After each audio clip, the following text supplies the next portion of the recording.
All right, welcome into the Bobby Carpenter Show. Excited to be on here with you on this Wednesday. We've got Iowa this week, and on Wednesdays, those are for AJ, our guy AJHawk, joining the program with us. And then also we got a special guest coming up, my guy 𝗟𝗓𝗡, LSU alum, doing some radio down in Louisiana. Snaps host with Aaron Murray, does a lot of great stuff. He's going to join us after AJ, talk a little SEC and what's going on down there. That Georgia-Bama game and some of the games coming up in the SEC this week. But, AJ, before we get too far into it, man, we always ask for questions. And someone asked the question to me, why you always dress like a ninja? And you kind of have that ninja outfit on, the black. You had like the hoodie and everything. They even had an example that we had to throw up there yesterday to show it. And I said it's because you wear the same clothes every day. I didn't know if you had a better explanation.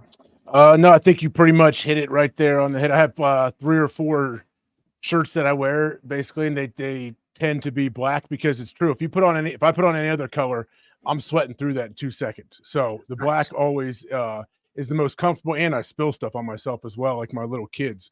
So yeah, it's like the whole thing. I don't really have to think about it too much. I have a couple different shirts that I go to, but you're right. I can understand why someone would make that ninja comment. Is that like an Albert Einstein thing? Like same thing every day, save the brain power for all the shows and everything else you're doing? I don't know. That's not how it started by any means. I mean, you guys have known me for a long time. I tended to, even though it usually wasn't always a black shirt, I wore somewhat of the same clothes even in college and would try to sneak them into my laundry bag and everything for them to wash.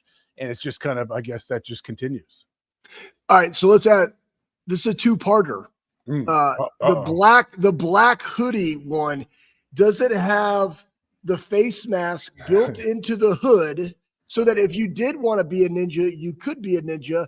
And is it also true, second question, that you have your own personal washer and dryer in your closet? Go. Oh, good questions. Two-parter, Schlegel. I know you are an absolute journalist. Well, it's double tipped, AJ. Yeah, but my hood does not have the whole mask, and now that you say that, I need to go looking for that. I've been getting Walmart has some sweet pants. I don't know if you guys know it, but I'm getting these cargo pants at Walmart that are super comfortable. I have every color of them. I'm just letting you guys know. I'm telling you guys, real. Yeah, they have some legit stuff there. I'm gonna literally said that yesterday. I did. I didn't know that. They're stepping up their game, Schlegs. Well, here's the thing though. Like, tell everybody, because I don't think they understand this. We're creatures of habit, and if you find something you love, you just buy them all in different colors. If it fits, yeah, I'm getting everything. I'm getting all of them. Yeah, that's what I tried to do. So I've been in the process of that, but I do need to find a hoodie that flips up. My kids have some of those where all of a sudden, boom, it's like a Halloween costume when you put the hood up and you're wearing a face mask and everything. I do not have that, but I will be searching for it, Schlegs. Well, I mean, what about the washer and dryer? What about the washer and dryer? It was a two-parter, Bob. Yeah, it was a two-parter. I do not have my own personal washer and dryer in my closet or anything, but I do segregate my laundry from the rest of my family, and I have a mesh bag that I like to wash pretty much every single day because I go through a lot of clothes. I take 2 or 3 showers a day. I smoke cigars. I like to take showers after that. I go through a lot of clothes, so I like to just take that burden off my wife, and I like to do that myself. Well, it's good you take the burden off of her, because if you're going to be getting that hoodie with the mask that drops in, I can only imagine all the unbelievable things that are going to be happening. It'll be like Halloween every day, which I know she'll be super, super excited about. I've been watching Mike. Have you been still smoking as many cigars? I feel like we've kind of tempered back off of that. I do, but I wait till like the third hour of the show, basically. No one told me not to or anything. I just feel like if my big face and head is going to be on ESPN, I think it's probably annoying and distracting if you see someone smoking cigars the whole time. Well, I mean, you enjoy it. I love it. And I understand why you're do you consume caffeine before you go? Because I know if I was going on, just like this show, I'm drinking a Monster and probably 3 cups of coffee today. Like, are you taking any type of caffeine booster in there for the traps? Well, they automatically put those in there now. So like, why not get all my BCAAs and creatine in there, even though I didn't work out right yet? I'm still ready to go. Well, yeah, I mean, look at your traps are pretty distracting, Schlegs. When you wear that tank top, your traps going right up to your ears. It's an unbelievable situation you have there. But yeah, I consume plenty of caffeine. I enjoy coffee. I love now that it's getting colder. It's getting like coffee season when it gets cold like this. I love gas station black coffee. That's my favorite, like Speedway is the best, really. If you go in there, those coffee machines are so elaborate now. And if you go into like a Sheetz, that coffee is unbelievable. Like they don't sell that in the nicest restaurants, I feel like. So that's my favorite time. And now we're starting to get into winter. Oh man, yeah, I will consume plenty of coffee. Well, winter's here. We're getting in the thick of the Big Ten season. Buckeyes played Michigan State last week, got a nice win. Taking on Iowa this week, going to be at home. AJ, I know we played Iowa a number of times, I think 3 sophomore, junior, senior year. Some of your fondest memories about the Hawkeyes? Man, a lot of going to Kinnick, that place is a tough place to play, especially back in the day when they used to have the folding chairs right behind the end zone, and the fans are right on top of you. I love that place. I love what they're doing there. I have a lot of respect for Iowa. I mean, was it after the Iowa game where we saw Schlegel's dad wearing his high school letter jacket, I believe? That was one of my favorite moments from Iowa. That is 100% correct. Like full Tim McGraw in Friday Night Lights. Not ironic, not being sarcastic, just like, yeah, it's kind of chill. Got a little nip in the air. I'm going to get old Anthony's letter jacket back out. Well, I had to go purchase something else. Like my dad is just like that. He's like, oh, look at this jacket. It's perfectly good. I might as well throw that on and go up there to old Iowa. And he had my jumpsuit underneath it. Of course. And your jockstrap, probably. Yeah, probably. The Duke back in the day. Hey, remember the locker room at Kinnick where, it was all free, like the doors of the stalls were wide open and the urinals were a little bit taller? Did that intimidate you? Like, are you intimidated? I know we had the rapport of you were in the stall right next to me, the whole airport story, but let's say you're around other grown men. Do you feel confident enough to just straight up drop a deuce right there in your pad, stall wide open? I mean, somewhat awkward, maybe. I don't know that they were putting us through at Kinnick Stadium. Well, they all talk about the locker room being painted kind of pink or whatever. It was actually kind of nice. I enjoyed the paint job they had there at Kinnick. It wasn't. I don't think it really affected me in a negative way. But the standalone toilets, those are a lot for me to think about. And also to actually go in there after I have my football pants on and skivvies and all that situation, that's not coming off. Like it's hard enough to take a leak when you have your football pants on. So no, Schlegs, I'm not going to plop down there right next to you in your open stall while you're having a conversation about like, hey, what do you think our first third down is going to be? What are we going to do? And Schlegs having a real conversation with people out there. Yeah. Of course. I mean, wants to talk, wants to converse, wants to communicate a little bit. AJ, I know, you being a 937, formerly a 513 guy before they switched you on the area codes. Schlegs and I talked a little bit about this yesterday, the passing of the legend, the hit king, Charlie Hustle, the dude that I know you had a lot of strong feelings for. Just maybe some of your thoughts on the passing of one of the legends, Pete Rose, in the game of baseball. Man, Charlie Hustle, like growing up not that far from Cincinnati and being a Reds fan, yeah, like Pete Rose was my dad's favorite player. He was my grandpa's favorite player. They would tell me how they grew up, like my dad grew up listening to Pete Rose play on the radio way back in the day. So, yeah, Pete Rose has always been a legend for me. And I was lucky enough one time I met him. It was at like one of those big card show type situation. And I think it was in Chicago. And Pete Rose, I see him. He was backstage like signing stuff. And he like yelled over, "Hey, Buckeye." And he yelled something. I'm like, what? And I go over there. I see it's Pete Rose. And we talked for about 10 minutes. And all he did was go through the whole roster at Ohio State at the time. I forget what year this would have been. Like 2012, 2013, whenever it might be, maybe even earlier than that. And he just told me about all the different players. He was talking about recruits that were about to come, like really to become on campus. And I remember texting my dad and telling my dad was obviously very excited that I got to meet Pete, but it was cool that our whole conversation was about the Ohio State football team and how he was so positive about it. And he was excited for the next season. That's awesome. Amazing. What did you ever show your dad that ball he signed that said "Avoid the clap, Pete Rose" on it? I did not. I think he didn't sign that to me, Bob. So maybe if you can part with that ball for a couple of days, maybe you can send over to Pistol. Hey, what is speaking of Ohio State and Pete Rose, like what is some things that you've taken away from this last game or how the Buckeyes are doing in general now going into week 6 of play? Well, I mean, Jeremiah Smith's a pretty good player, obviously. We've all seen that. Crazy check. Pretty cool catch to send you into halftime to get you some momentum. I feel like obviously the guy, everything he does is crazy. It's so fun to watch and to watch the teammates, how excited they get when he makes these plays too is pretty cool. And they have so many other people, I think, that make plays, but they're in a weird spot right now. If you don't win by 100, people want to say, okay, all right, what are we going to drop in the polls? Which who cares about the polls right now? We know like all that matters is where you're at the end of the season. You win all your games, you take care of business, things are fine. But I think it's gonna be fun this Iowa test, because Iowa's defense is always known to be very, very good, and they can stop the run usually. And their offense hasn't been super electric yet, but I think they're capable probably of doing that. So I think it's a good test. Honestly, it's going to be fun to watch our offense against their defense. We need to get you down. I was over at practice yesterday, and he did this in the spring. He did during camp. But our guy, James Laurinaitis, freshman our senior year, doing straight Luke Fickell in the individual drill. It's Iowa week. Let's go. Stop the run. Get everything going on. Get everything going.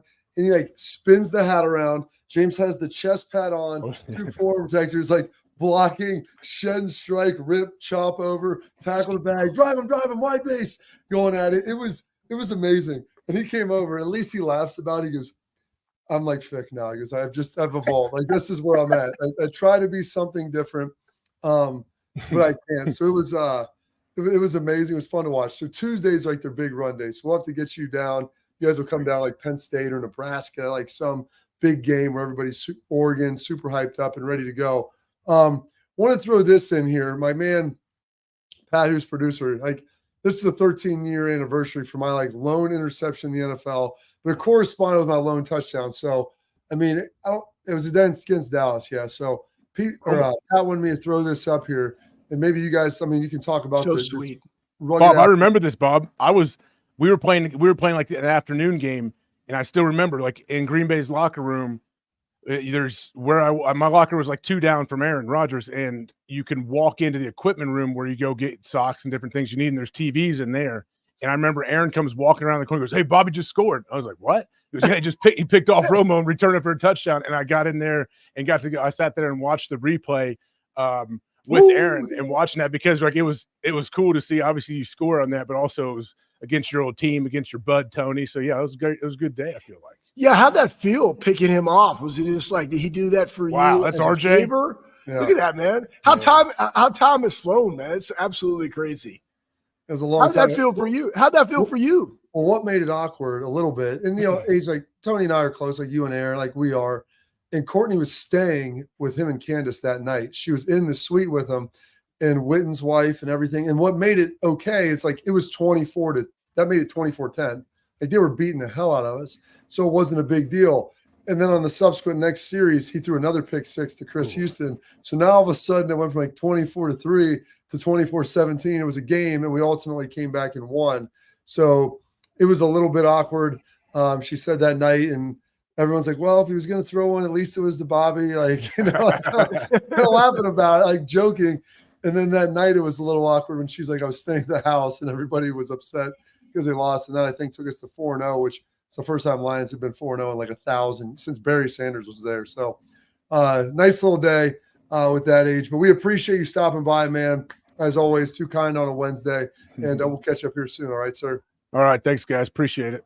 All right, go get him on McAfee. That's the one, the only AJHawk. Before we got our guy T-Bob, who's patiently waiting in the wings. Attention, athletes, parents. Protect what matters most with X Sports mouth guards, trusted by professional athletes, designed by NHL team dentists. They're scientifically proven to help absorb high-impact hits, protecting both your mouth, teeth, and your brain. Export guards feature 3 layers of advanced protection, including patented use of carbon fiber, and they're custom fit, 3D printed to your grill, so they're going to fit really well for better protection, better performance, max comfort, and clear communication. So you can focus on your game, not on the gear. Don't take chances with your safety. Exportguards.com/Bobby. Save 15%. Export protects what matters most. T-Bob Hebert coming at you next.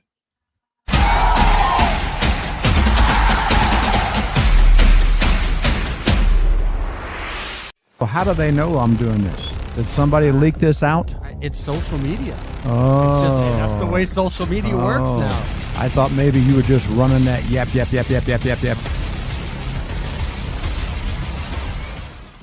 Welcome to Big Play, a sports media team that started back in 2014, and now we're not in a garage. Look at us, incorporating some of Cleveland's favorite sports personalities, bringing you fun and compelling content from downtown Cleveland. Coming to you live from the shores of Lake Erie and Burke Lakefront Airport, join Team Big Play for all the best sports talk in Ohio. Check us out on social media at Big Play, bringing you fun and compelling content from downtown Cleveland. I don't buy into this nonsense, this conspiracy nonsense that he's got his money and he's dogging it. That's ridiculous.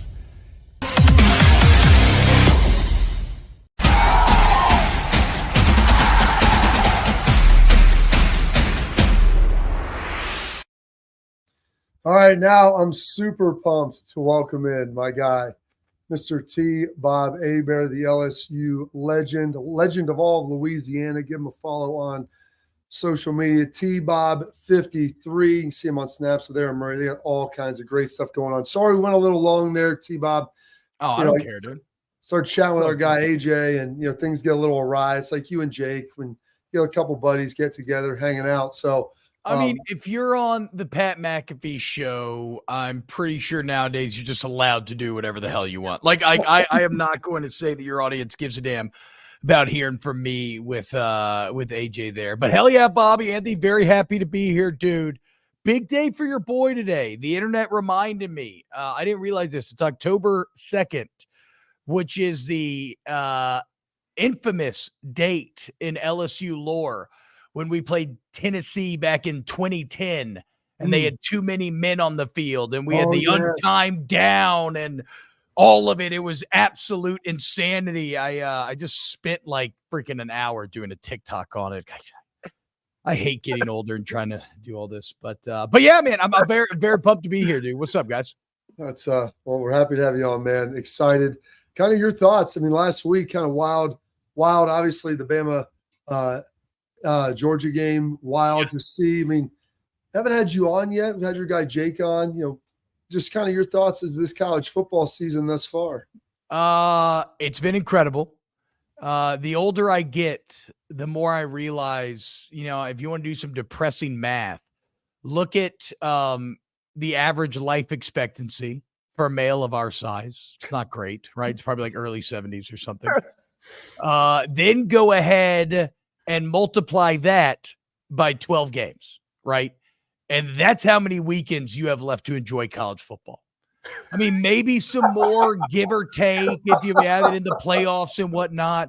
And so it's one of those deals where, like, am I allowed to curse? I mean, just to be clear. I mean, I guess if you want to a little bit. Okay, I will. We'll keep it clean. Anyway, but it's one of those deals where, like, I'm trying to be really cognizant of the fact. So there are no bad weekends. There are no Saturdays where I'm going to look at the slate and say, oh, I'm not that excited about this. No, these times are precious. And you know what sucks about getting older? You start to experience time faster, right? I can't exactly remember what it's called, but like if you're 5 minutes old, 1 minute represents 20% of your life, okay? So the more time you experience, we're just hurtling towards death. So it's so easy to get locked into this mindset where you're taking things for granted. And so I guess why I'm talking about this is because, like, I look up and, I feel like I've been grinding. It's football season. I look up, guys, we're 5 games in already. Facts. We're in week 6. Thank God you got 2 buys in the SEC now. So it's like an extra week, but like, man, it just feels like you wait all year and it's hurtling by and it's been so much fun. And what an unreal classic we were treated to last Saturday night from Georgia and Alabama. I mean, the setting is as good as it gets. You talking about the unbelievable play of Jalen Milroe, the best athlete on the field, to also be able to throw like he can, to jump out to that 28-0 lead, the big ball shown by Georgia to come back and not just like come back from 28-0, but still make a couple more crucial errors and come back, right? Like they got the turnover, then they turned it over. They gave up a safety, but they still found a way to battle back, take the lead, had a shot at the end zone again to win after blowing the lead. Like, it's crazy how many moments there were. And I don't know about you boys, like that Ryan Williams play might be the best football play I've ever seen in college football. Yeah, he's a freak. He's a freak. It's mind-boggling. The body control on the catch. I think RG3 nailed it in a tweet where he broke it down. He was like, okay, so he mossed the DB on the catch. Then he pulled that Mike Vick split the defenders, make him run into each other move. Then he goes full Tyreek Hill, just outrun him to the end zone. Like the elements are the jump cut spin that made the defenders run into each other. I cannot wrap my head around how an individual is that athletic against that defense, much less at 17 years old. Pure insanity, pure freaking awesome. I love it. And if God is good, which I believe he is, we will get Jeremiah Smith and Ryan Williams squaring up with one another at some point this football season. No, that's gonna be epic in and of itself. Talk to us a little bit about we had an upset, man. You had Ole Miss, going into Kentucky. Kentucky played great against Georgia, had them on the ropes, physically dominated that game, dominated up front in this one. Now you got Ole Miss going to South Carolina, who just has a lot of self-inflicted wounds. What are you taking away from Ole Miss, and where do they go from here? They're sitting at 12. There's so many weird law of transitive sports properties at play here in this Ole Miss South Carolina matchup, right? Because South Carolina kind of embarrassed Kentucky. Like that South Carolina D line with Dylan Stewart, the freshman phenom, and Kennard, the senior, they dominated Kentucky. But then again, that's a different Kentucky team, right? You've seen major growth out of Brock Vandegrift every single week. And the craziest part about the Kentucky-Georgia game was, we said at the time, it wasn't really fluky in how it came about. It was like controlling the lines of scrimmage, controlling the pace of the game. And I'll be damned, they went and did it again against Ole Miss. Now, I have always, someone, Bobby knows this, I have been very critical of Mark Stoops in the past. He has made a lot of money to really do nothing and just have everybody gaslight Kentucky fans and say, this is the best you can do. Force feeding him crap and telling him it's a steak, even though they can feel the kernels in their teeth. Like, that's a corn kernel. No, it's not. That's fat on a delicious T-bone. But I'm officially retiring the Mark Poops nickname because of the growth shown from Georgia to the Ole Miss game. And I go back to the fourth down play. If you remember in the Georgia game, Kentucky has the ball there about the Georgia 45, 3.5 minutes left. They have a 4th and 7. For some reason, unbeknownst to me, Mark Stoops decides to punt that ball and give it back to the number 1 team in the country, and potentially the number 1 pick in the NFL draft. Why you would do that when in either situation you have to get off the field? I cannot fathom. I cannot. Well, what does he do against Ole Miss? This time, way worse field position. 4th and 8, his own 20, about the same time left. He goes for it. He goes. Military strategy, guys. Never give up the initiative. Okay? Die on your sword. Die on the attack. He goes for it. They hit the deep ball. They finish the drive, and they come up with unquestioned the biggest win of the Mark Stoops era at Kentucky. So I was very impressed on a lot of fronts. What it means for Ole Miss is to be seen. I'm still not, I'm not dogging them too hard. Now, they folded, certainly. I had toughness questions, but they, Kentucky did do that against Georgia. I'm not sure how many teams can replicate just the Python stranglehold that Kentucky had, because a lot of teams want to play fast offensively. So we'll see on Ole Miss. I'm more impressed with Kentucky coming out of that game. All right. T-Bob, if you got a couple more minutes, we'll take a quick break. Yeah. I want to ask you some more about Ole Miss, where they go from here and what that looks like this weekend. We got T-Bob coming back here on the Bobby Carpenter Show.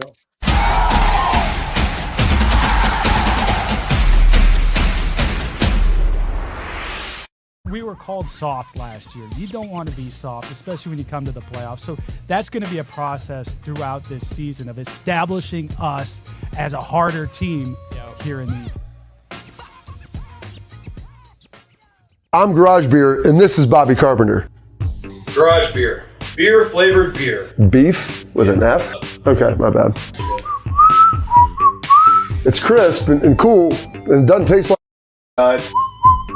I'm Bobby Carpenter. I drink in garages because my wife says I don't belong inside. If you like a cold breeze on your bag, drink Garage Beer. It's American, and so can you. Garage Beer. Beer flavored beer. I don't buy into this nonsense, this conspiracy nonsense that he's got his money and he's dogging it. That's ridiculous.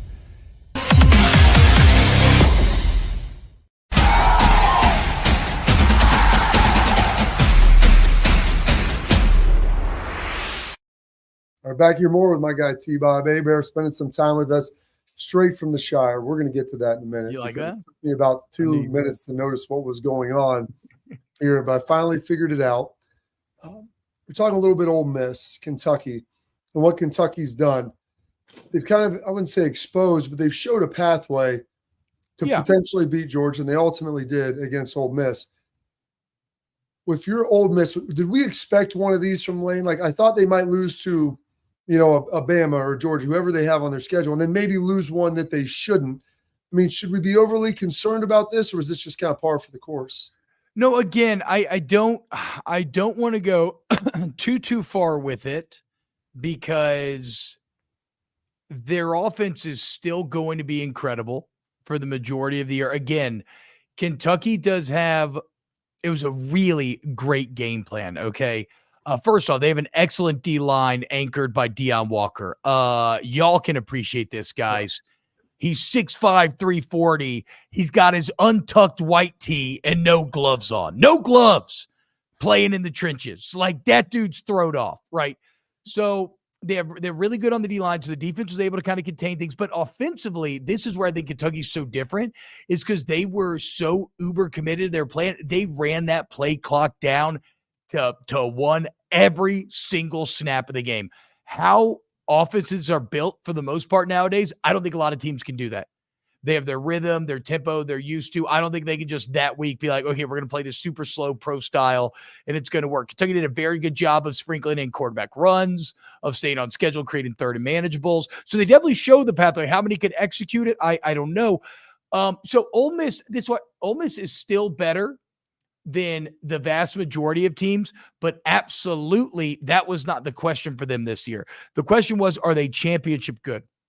Can they hang with the Bamas, the Georgias, the Texases, the Ohio States? And what's always held them back in the past has honestly been their offensive line. And that's why, if I'm an Ole Miss fan, this is the most disappointing outcome possible, is because this is the first real test for it. They put a lot of resources in. They returned all their starters. They brought in a bunch of new guys, said they felt like they had 10 starting caliber players, and the O-line failed that first major test. And so it's like, you can't have faith that they're suddenly going to turn it on. Maybe they still punch up and they beat in Alabama, or they beat, one of these other schools, because honestly, they would have made the 12-team playoff 2 of the last 3 years. But I don't think you have much faith now that they'll win too much in those playoff scenarios or ultimately achieve a championship, because some of their old flaws still appear to be their flaws. And again, guys, the mental toughness question of kind of losing your first test after playing no one all year. Hey, you got a huge one, Missouri going to Texas A&M. Yeah. Why is it that it's like every year, everybody just wants Texas A&M to be really good? Like, they're favored at home, -2 right now. And you got Missouri number 9 to number 25. Like, can they do it? Like, why is it that every year they just want them to be good? It's because Texas A&M has all the elements that our football logic tells us means they should be good. They have elite talent that they've recruited. Even after transfer portal losses post Jimbo, they're still, I think, 8th in the country in like blue chip ratio. They have the most bought in fan base in terms of just like fan support, the stadium. I mean, it's a literal cult. They have more money than anyone. I mean, they got all that oil money down there. They're out here flexing right before they buy out Jimbo. They did a halftime presentation where I think they presented like a check that was like over $100 million from the boosters. So they're like letting you know. So how are they not good? No one has any clue. I think Elko's going to make them good, though, long term. Are they ready to beat Mizzou? Now, that is interesting, because I kind of like where A&M finds themselves right now. They have a very good front seven, and offensively, they've had their young quarterback, Marcel Reed, step up and make enough plays while avoiding mistakes. And they want to run the ball with Levy and Moss, and they run it very well. I've heard rumors though that Connor Wigman's going to play again this week, which I find a bit to be surprising. I thought it was Reed's team. But they're obviously still limited, right? They barely beat an Arkansas team despite winning the turnover battle 3-0. But then you look at Mizzou, and I got to be honest, objectively, I think it's been a disappointing year for Mizzou thus far. They're still undefeated. Okay, so everything's still ahead of them. It's not to say that it's going to end disappointingly, but they've been home every game, and they haven't looked great. They couldn't really put Boston College away. They nearly lost to Vanderbilt, had to go to OT to win that game at home, and now you got to go on the road to College Station. And what in the hell is going on with Brady Cook? This is supposed to be one of the best quarterbacks in the SEC. He has Luther Burden, Theo Weiss, excellent weapons all around him. He's 12th in the SEC in passer rating. He's only averaging 7.1 yards per attempt. The only player in the conference worse than that is Jackson Arnold. Like, think of any other quarterback, Lawrence Sellers, Marcel Reed, Vandergrift, Pavia, whoever, all higher yards per attempt right now than Brady Cook. Only 4 touchdowns through the air. So, how is that possible with Luther Burden? Like, I don't know. Luther Burden has 19 catches I think right now, but not high at numbers. So, like, if Mizzou can still do it, I'm not like saying they're dead in the water or anything, but they got to figure it out. And this is a massive step in figuring out. So I got Mizzou with a slight edge, because I think ultimately it's still a little too early in the Elko era for A&M, but A&M is more battle tested than them. Hosting game day against Notre Dame, went to the Swamp, got a big win, and that Jerry World neutral site game with Arkansas is always a battle, right? So we this is a massive fraud test for Mizzou. How real are you? We're going to learn this weekend. All right. Well, it's been a lot of football, and I appreciate that. I would like to dive into your background here. It's amazing. T-Bob, you're a lover of all things Middle Earth. I know you're a Talkin fan. Where did we get this sweet backdrop? I mean, is that just your house? Dude, I freaking wish. No, when we went to when we started doing, I moved studios when we were doing snaps or whatever, and my office had a green screen, and I realized I could just do the show from Bag End every day, which is like my dream. And I just love it. I think it looks great. It was like a random Google search. By the way, dude, Rings of Power season 2, certified banger, Bobby. Really? Episode 6 and 7, elite Lord of the Rings. And it does the thing that all great sequels should seek to do. It validates and strengthens and makes better the first season.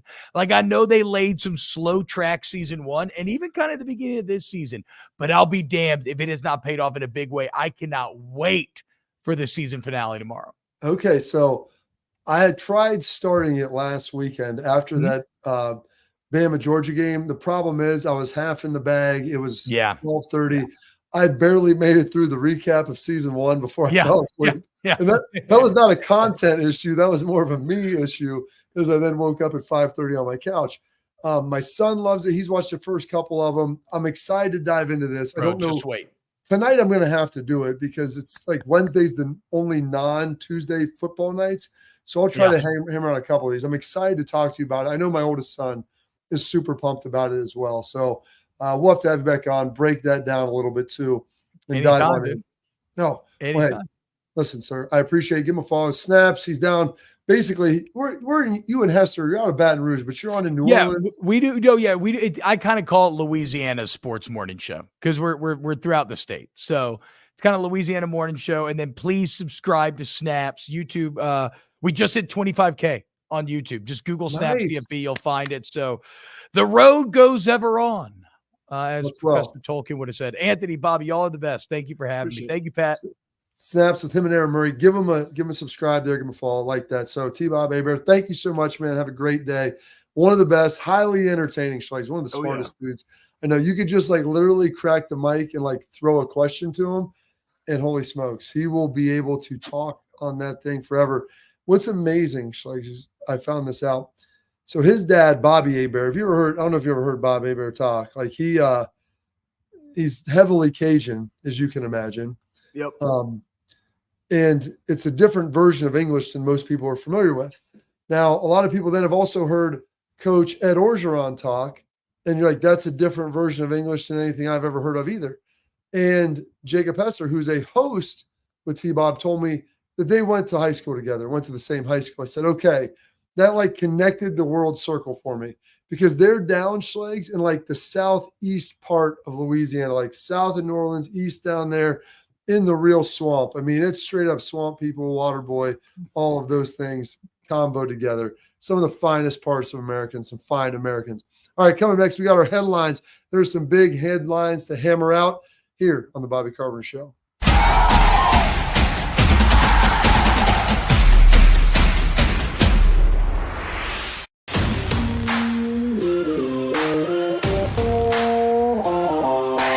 Hey, what's up, everybody? This is Bobby Carpenter. I want to give a huge thank you and a shout out to Affinity Whole Health, the leaders in the testosterone replacement industry. I've been on a testosterone replacement program for a few years right now, and I've got to tell you, it's been an absolute game changer. Affinity Whole Health has allowed me to be the best version of myself, both mentally and physically. I loved how easy it was to get started. I booked my free consultation, met with my prescriber, checked my numbers, and Affinity Whole Health designed a program that was customized to fit my needs. So I'm telling you guys, if you have low energy, you want to get rid of that spare tire around the waist or take it to the next level in the bedroom, Affinity Whole Health is the place to get started. So don't wait any longer. 5 minutes of your time, book your free consultation. You're going to love the way you feel.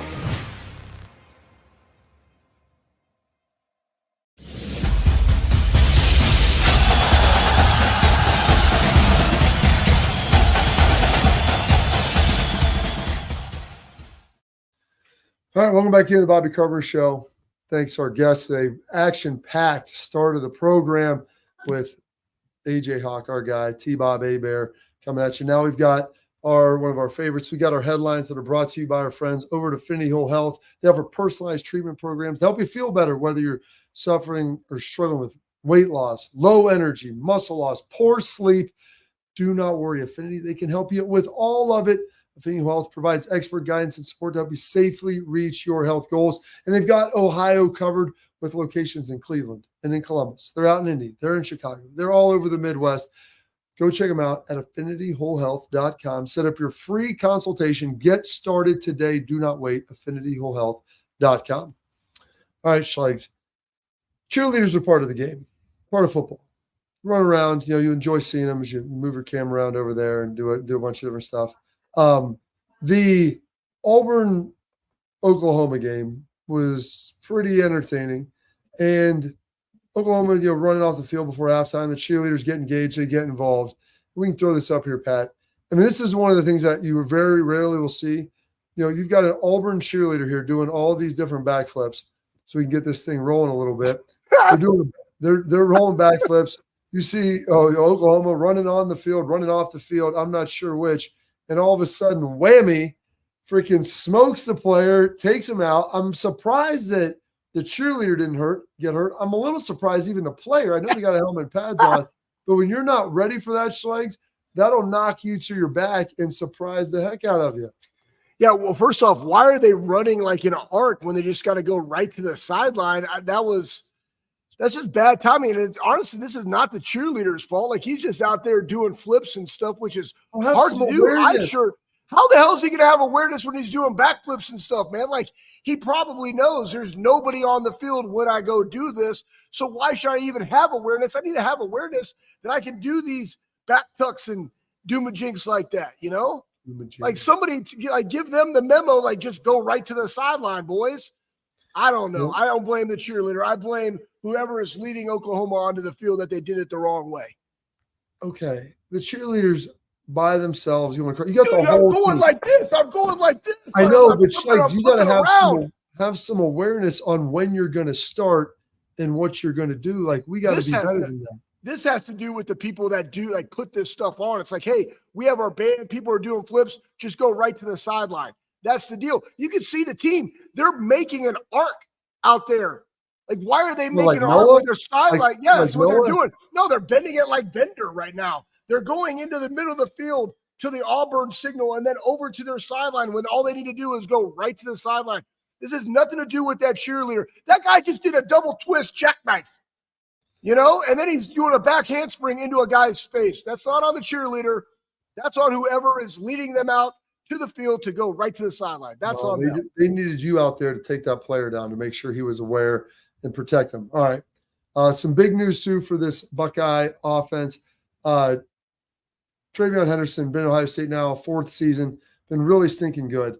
And he's splitting carries this year with Quinchon, but has been, excuse me, Bless you. Bless very, you. very talented and cracked the 3,000-yard mark last week. And that's a pretty big number. I don't know if he'll be able to fully get to 4,000. He's had some injuries. He's had some issues throughout the course, and he's splitting carries this year. But big piece for him. You'll love to see that happen, and you'll love to see a guy continue to move up the record books. And think about Ohio State. I mean, the storied running backs they have had here, Schlegel, and what they've done, pretty stinking impressive.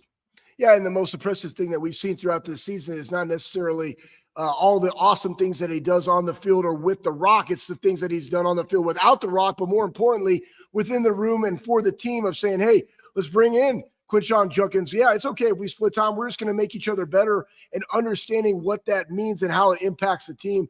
That's the most impressive. Happy that he was able to attain 3,000 yards. Great running back, great human. Go Bucks. So it's interesting. Ohio State's going to be playing Wisconsin or playing Iowa this week. And we'll get into a little bit of the game plan and get into some of that stuff tomorrow. But Ohio State has the 3rd ranked rush defense in college football. They have the number 1 scoring defense in college football. Who has the 4th ranked rush defense, Schlegel? Iowa. The Iowa Hawkeyes. So they will have their work cut out for them. Like I said, we'll dive into this a little bit here, probably more tomorrow about the matchup because Caleb Johnson, also 2nd in the country, rushing the football. The Iowa running back does a great job. So Iowa, the more they've changed, the more they've stayed the same. So we'll look at that. We got our favorite segment coming up next. It's Tailgate Talk, brought to you by our friends over at Real Truck. Coming at you here next on the Bobby Carpenter Show.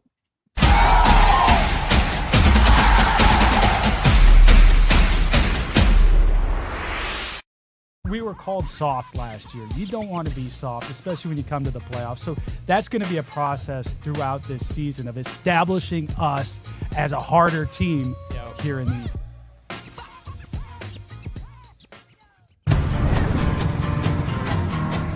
Building a home for the people who are worth it. Stepping out, throwing in a line, and dropping the tailgate for a picnic.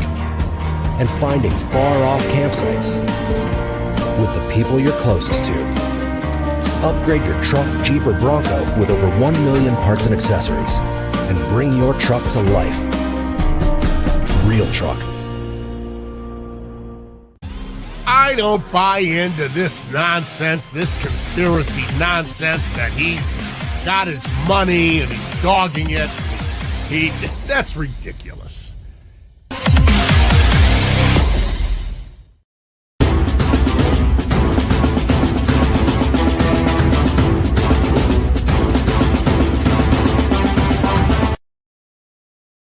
All right, welcome back to the Bobby Carpenter Show, and it's Tailgate Talk. It's our favorite segment where we get to answer your questions, your comments. And if you're watching on YouTube, please like, subscribe, leave the comments, but also questions, throw them in there. We check them out. We'll answer them on here. We'll answer them on Twitter, on X, at Bobby Carp Show, at my man Schlegel, at BCarp3. So check us all out. Make sure you get there, fire away.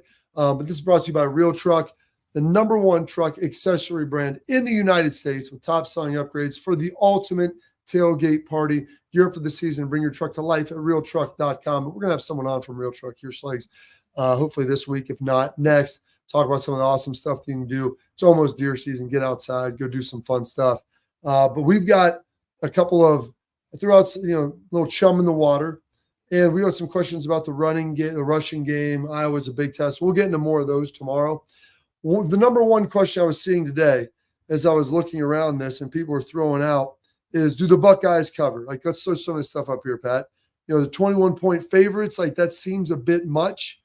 What are your kind of thoughts on this?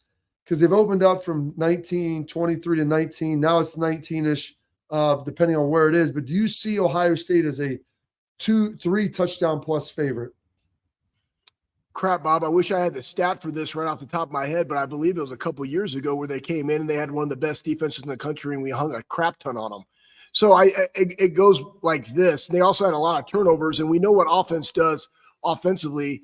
Caleb Johnson, yeah, great running back, but Cade McNamara not throwing it, not an all-world type guy, only has 3 touchdowns, passing 2 interceptions. Biggest thing is that score will happen if we get turnovers. We've been making turnovers, but it's also, can you, like Lathan talked about on Monday, can you just get off the field? And then you look at the way that we're able to run the football, but also more importantly, pass the football, because the run sets up the pass and control the line of scrimmage. That's the test that you want. This is good on good, right? Our rush attack versus their rush defense, their running game, which is all they got, versus our rush defense. Can we, make them have to throw the ball and beat us through the air? I don't see that happening, which then gives us more opportunities to go be able to put up more points. I think I see us winning the time of possession this, which ultimately leads to us scoring and winning by 21. So what's interesting, Schlegs, is, Iowa, the more they change, the more they're the same. Like, they're dressing some things up. They've got a little more motion, some more formation variability. But at their core, they're still a rushing team with play action, with boots, hard sell-its, push the ball down the field, get their tight ends involved. And it's pretty darn impressive. We got one more good Twitter question that came at us that we're going to get into today, Pat. You can throw that up there. Are you okay with Chip Kelly switching back and forth between Henderson and Judkins throughout the game? Or since it's a much stiffer defense the Buckeyes have faced, would you rather see one or the other several drives in a row to find their groove? The rotation of players is always interesting, and we'll get into this a little more tomorrow and on Thursday, because it's a feel thing. I've never been like a big series in, series out guy. I think you want to try to balance them up, but maybe if you have to go 2 series or 3, or maybe you go 4 or 5 plays and you see a guy after a long run, you throw him in. Or maybe you want to have a guy go on some 3rd downs and get Trey in there on 3rd downs at first and mix Q in on 1 and 2. But like, you want those guys to develop a rhythm. I don't think it's good to just have it preset like, hey, 1 series here, 1 series there, because one might be 2 or 3 plays, one might be 10, and you've always got to just kind of figure that out. But you want those guys to stay fresh, but also find that rhythm, Schlegs. Yeah, I mean, if you look at what they got, like Q has more rushes. He has about 16 more. They got 9 touchdowns between them. They do things a little bit differently, but we've seen Trey and Q both hit the hole and go to the distance, or can go the distance and just get to the second level. That's all predicated upon the offensive line being able to give them time to go do those things. And our offensive line is honestly the one of the bright spots of how everybody was going into this season. Like, they've been playing very well, getting to the second level. That's how I see it's going to be, regardless of who you have in there. So again, that's why Coach Locke has been doing such a great job within that room. And like that's why you leave it to him to be able to go make those things, not necessarily Chip. Chip's not like, oh, I want Q in on this series. That Coach Locke, he's just calling the plays based on the feel of the game and what he wants to see, not necessarily who's going to be in there. Well, we do have some stuff diagnosed for different guys, and we'll continue to get into that tomorrow and Friday. But that is Tailgate Talk, brought to you by Real Truck. All right, coming up next, we wrap up the program here on the Bobby Carpenter Show.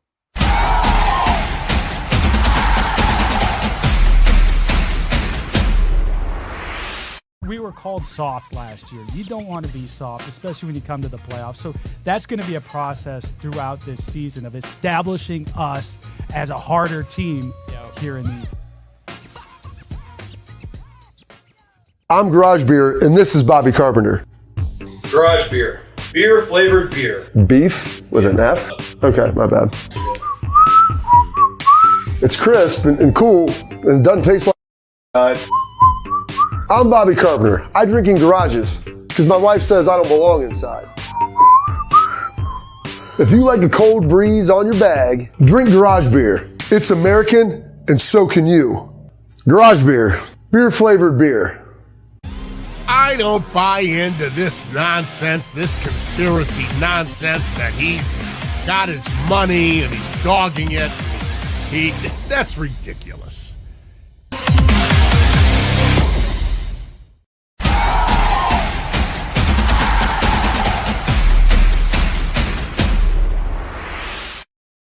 Action-packed show today, Schlegs. You got last 20 seconds.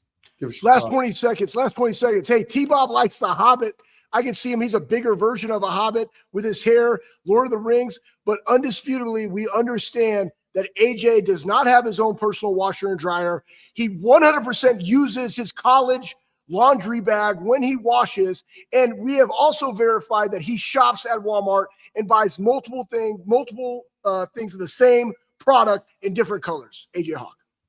It's all true. That's it for today on the Bobby Carpenter Show.